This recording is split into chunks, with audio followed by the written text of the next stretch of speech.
extracurricular activities. There's been more and more concerns with virtual therapy, particularly around confidentiality and how information will be used.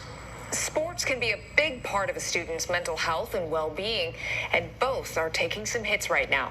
More young athletes turning to mental health apps to cope these days, but they need to do their homework. Your privacy, their expertise, all of it comes into question with some apps. Alexis Moberger has more.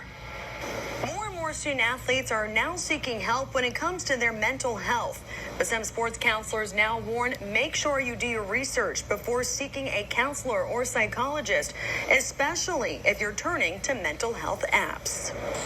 The pandemic now causing even more anxiety for student athletes. There's so much uncertainty that mental health resources are really at the forefront. With facilities closing, no face-to-face interaction, and fear over losing a season, student athletes are now faced with some of their toughest obstacles yet. There's always going to be that performance anxiety to play their best, but now we have an entirely new layer on top of that, anxieties around safety and health and uncertainty. So I think it's kind of a dual-edged sword for student athletes right now. Now, more and more athletes are turning to mental health options. A lot of kids are just asking directly. That's been a really interesting phenomenon that's happened this summer. More and more kids are asking for help. But athletic performance counselor Stankovich warns families to do their research before seeking help, especially when it comes to online resources. There's been more and more concerns with virtual therapy, particularly around confidentiality and how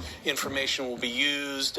Will you be used potentially in a marketing campaign? So those are some of the newer contemporary issues that families and student athletes have to be aware of. To name one, Talkspace, which has been promoted by champion swimmer Michael Phelps, brought to you by Talkspace, has recently been under scrutiny for questionable practices. Do your homework. Ask questions, ask for referrals, look at websites. Stankovich says don't be afraid of online help. Just make sure it's a safe option. Alexis Moberger, ABC 6 News.